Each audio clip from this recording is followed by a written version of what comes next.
আল্লাহ পাক রব্বুল আলামিনের একটি নাম হচ্ছে ইয়া মুজিবু। ইয়া মুজিবু মনে রাখতে হবে, এই নামটার এতটাই পাওয়ারফুল শক্তি রয়েছে। এই নামটা যদি কোনো ব্যক্তি 100 বার অথবা 300 বার মনে রাখবেন, যত বেশি আল্লাহ পাক রব্বুল আলামিনের নাম আপনি নেবেন, তত বেশি আল্লাহ পাক আপনার জন্যে দোয়াটা আমার আল্লাহ কবুল করে নেবেন। হাদিসের ভিতরে আসছে, যার জবান যত বেশি পবিত্র, সে যদি আল্লাহ পাককে ডাকেন, সাথে সাথে তার জবানটা যেহেতু পবিত্র, তার ডাকটা আমার আল্লাহ কবুল করে নেন। যেমন নবীর সাহাবী হযরত উসমান, নবীর সাহাবী হযরত ওমর রাদিয়াল্লাহু তাআলা আনহু, তার জবানটা এতটাই পবিত্র ছিলেন, তার জবানটা এতটাই পবিত্র ছিলেন, তার জবান মোতাবেক, তার মাংস মোতাবেক আল্লাহ পাক রব্বুল আলামিন কোরআনের 22 জায়গাতে আমার আল্লাহ তার সিদ্ধান্তটাকে গ্রহণ করেছেন, আর তার কথা মতে আমার আল্লাহ কোরআনের আয়াত নাজিল করেছেন। এই আল্লাহ পাক রব্বুল আলামিনের বান্দা, আপনি জানেন হযরত ওমর ফারুক রাদিয়াল্লাহু তাআলা আনহু এতটাই পছন্দনীয় সাহাবী ছিলেন। আমার আপনার নবী, দয়াল নবী, বিশ্ব নবী, মদিনার কামলিওয়ালা নবী বলেন, এ সাহাবীরা, আল্লাহ পাক রব্বুল আলামিনের হাবিব বিশ্ব নবী বলতেছেন, সাহাবীরা রে, তোমরা জানোনি ওমরকে আমার আল্লাহ এতটাই পছন্দ করেন। আমি নবীও উমরকে এতটাই পছন্দ করি, আমি নবীও উমরকে এতটাই ভালোবাসি। আমার নবী বললেন, লাউ কানা বাদি নাবিয়্যুন লাকানা উমর, আমার পরে যদি নবী হওয়ার কোনো সিরিয়াল থাকতো অথবা নবী হইতেও, আল্লাহ পাক রব্বুল আলামিন আমার পরে হযরত ওমরকে আমার আল্লাহ নবী বানায়া দিতে। যেহেতু আমি হলো শেষ নবী, আনা খাতামুন নাবিয়্যিন লা নাবিয়্যা বাদি, আমি হইলাম শেষ নবী, আমার পরে আর কোনো নবী পৃথিবীর জমিনে আসবে না।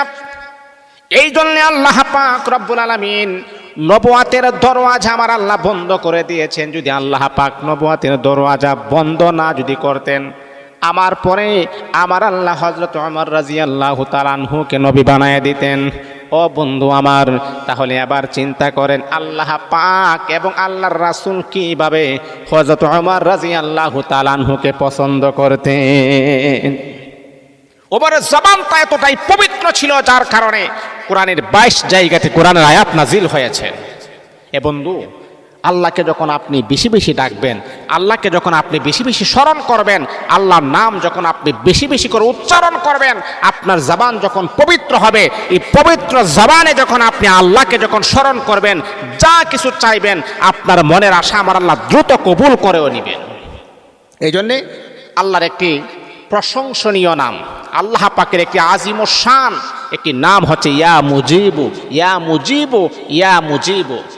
প্রত্যেক দিন সকালবেলা যদি আপনি 300 বার যদি পড়তে পারেন, অথবা সকালে আপনার সময় হয়ে নাই, তাহলে বিকালবেলা, বিকালে সময় হয়ে নাই, মানে করেন দিনের যে কোনো সময় যখন আপনার স্মরণ হবে, আপনি যদি 300 বার যদি আপনি পড়তে পারেন, একেবারে সহজ। মা বোনেরা আপনারা যারা আছেন, একেবারে সহজ। এই দোয়াটা, এই নামটা পড়লে 2টা লাভ হয়। আল্লাহ পাক রব্বুল আলামিনের এই আজিম ও শান নামটা যদি আপনি 300 বার যদি আপনি পড়তে পারেন গো মা, এ আমার বাবা, যদি আপনি 300 বার যদি আল্লাহ পাক রব্বুল আলামিনের এই নামটা যদি আপনি পড়তে পারেন, ইয়া মুজিবু, ইয়া মুজিবু, ইয়া মুজিবু, তাসবির দানা একটি হাতে নিয়ে যদি আপনি 300 বার যদি পড়তে পারেন, 2টা উপকার হবে। 1 নাম্বার হলো আপনার দোয়া, আটকিয়ে থাকা দোয়াগুলো আমার আল্লাহ কবুল করবেন। 2 নাম্বার হলো মনের অনাকাঙ্ক্ষিত আশাগুলাও আমার আল্লাহ কবুল করে নেবেন। আপনি বলতেছেন, হুজুর আমি তো দোয়া করি, আমার দোয়া তো কবুল হচ্ছে না, হুজুর আমার মনের আশা তো পূরণ হচ্ছে না, তাহলে কি করতে হবে? আমি আপনাকে বলবো যে বাবা, আল্লাহ পাক রব্বুল আলামিন এই নামটা আপনি 300 বার আপনি পড়ুন, আর আল্লাহ পাকের কাছে দোয়া করুন, মনের আশাটা ব্যক্ত করুন, দোয়াও কবুল হবে, মনের আশাও পূরণ হবে। আল্লাহ পাক রব্বুল আলামিনের কাছে যা চাইবেন আমার আল্লাহ তাই আপনাকে দিয়ে আমার আল্লাহ পুরস্কৃত করবেন। এই জন্যে ইয়া মুজিবু, ইয়া মুজিবু ইয়া মুজিবু ইয়া মুজিবু, এই নামটা আপনি পড়ুন। ইনশাআল্লাহ যে কোনো সময় 24 ঘন্টার ভিতরে যখনই আপনার সময় হবে 300 বার আপনি পড়ুন। আল্লাহর কাছে আপনি চান, আমার আল্লাহ কখন আপনাকে খালি হাতে ফেরত দিবেন না।